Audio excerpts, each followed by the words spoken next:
عمران نیازی، آج کی تمہاری تقریر ایک ہارے ہوئے انسان کی تقریر ہے۔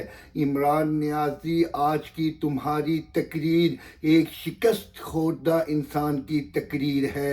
عمران نیازی، یہ جو چند ہزار کرسیاں تم نے لگوائی تھی، یہ مجمع تھا 10 لاکھ کا۔ عمران نیازی، دختر مشرق مریم نواز شریف صاحبہ، جو آج کل سفر میں ہیں اسلام آباد کی طرف، اس سے کہیں گنا زیادہ مجمع تو دختر مشرق کا ہے۔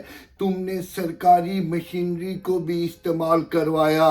تم خود تقریر میں کہہ رہے تھے کہ پورے پاکستان سے پاکستان تحریک انصاف کے لوگ آئے ہیں، پھر جو سرکاری ملازمین تھے وہ بھی موجود تھے، اور یہ تمہارا جلسہ ہے، یہ تھوڑے سے لوگ تمہارے جلسے میں آئے ہیں، اور عمران نیازی تم جلسے کے دوران جھوٹ کے اوپر جھوٹ بول رہے تھے۔ تم نے جو باتیں کی ہیں وہ جھوٹ پر مبنی کی ہیں، اور تم اتنے دنوں سے کہہ رہے تھے کہ میرے پاس کوئی سیکرٹ ہے، میں بات کروں گا، لیکن جب بات کرنے کا ٹائم آیا تو تمہارا جھوٹ پوری دنیا کے سامنے آیا ہے۔ تم نے جیب میں ہاتھ ڈالا، ایک کاغذ نکالا، اس کو لہرایا اور کہا کہ کسی نے یہ خط لکھا ہے، یہ دھمکی آمیز خط ہے۔ عمران، کوئی شرم ہوتی ہے؟ عمران، کوئی حیا ہوتی ہے؟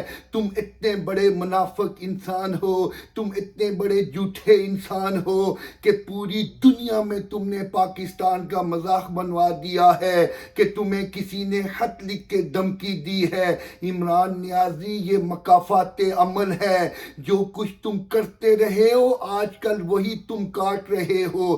تم کیا تنقید کرتے تھے اپوزیشن پہ؟ تم کیا تنقید کرتے تھے ایشیا کے عظیم رہنما پر کہ ان کے بچے ملک سے باہر ہیں؟ عمران، کیا تم بتانا چاہو گے کہ تمہارے 2 بیٹے اور 1 بیٹی کہاں رہ رہی ہے؟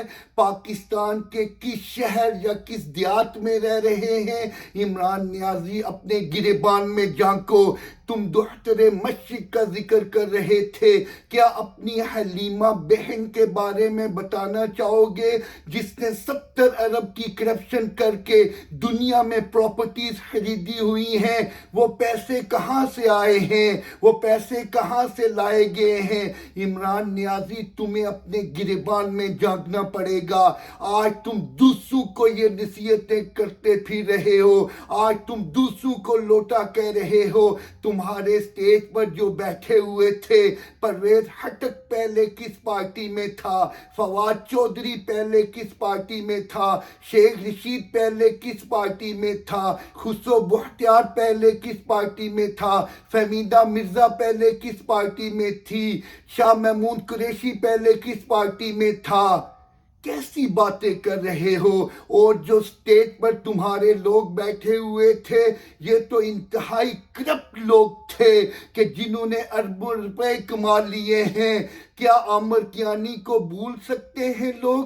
کیا خسرو بختیار کو بھول سکتے ہیں لوگ؟ کیا زلفی بخاری کو بھول سکتے ہیں لوگ؟ کیا عثمان بزدار کو بھول سکتے ہیں لوگ؟ کیا پرویز خٹک کو بھول سکتے ہیں لوگ؟ اس لیے عمران نیازی، آج تمہارا چہرہ پوری دنیا کے سامنے بے نقاب ہوا ہے۔ تم جھوٹ بول رہے ہو۔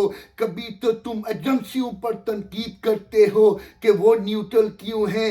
عمران نیازی، یہ تو سوالیہ نشان تم اپنی ایجنسیوں پر اٹھا رہے ہو کہ تمہیں کوئی دھمکا رہا ہے، تمہیں کوئی ڈرا رہا ہے، اور ایجنسیاں کچھ نہیں کر رہی ہیں، ایجنسیاں مجھے پروٹیکٹ نہیں کر رہی ہیں۔ عمران نیازی، یہ تم سیاسی جو کارڈ کھیلنے کی کوشش کر رہے ہو، یہ بری طرح سے ناکام ہو گئے ہیں، یہ بری طرح سے پٹ چکے ہیں۔ عمران نیازی، تم کل بھی جھوٹ بولتے تھے، تم نے آج بھی تقریر میں جھوٹ بولا ہے، کل بھی تمہارے تمہارے پاس کوئی حقائق نہیں تھے، آج بھی کوئی تمہارے پاس حقائق نہیں ہے۔ ایک حقیقت ہے کہ تم نے ملک کا بیڑا غرق کر دیا ہے، تم نے ملک کی معیشت کو تباہ و برباد کر دیا ہے، تم نے پاکستانیوں کو ذلیل و رسوا کر دیا ہے، اور انشاءاللہ عمران اب تمہارے جانے کا ٹائم ہو گیا ہے، اور انشاءاللہ عمران اب تم کرپٹ انسان اور تمہاری کرپٹ اے ٹی ایم اور دوستوں کے احتساب کا ٹائم ہوا چاہتا ہے۔ قائد جمہوریت انشاءاللہ چوتھی مرتبہ بھی ملک پاکستان کے وزیر اعظم ہوں گے۔ پاکستان زندہ باد۔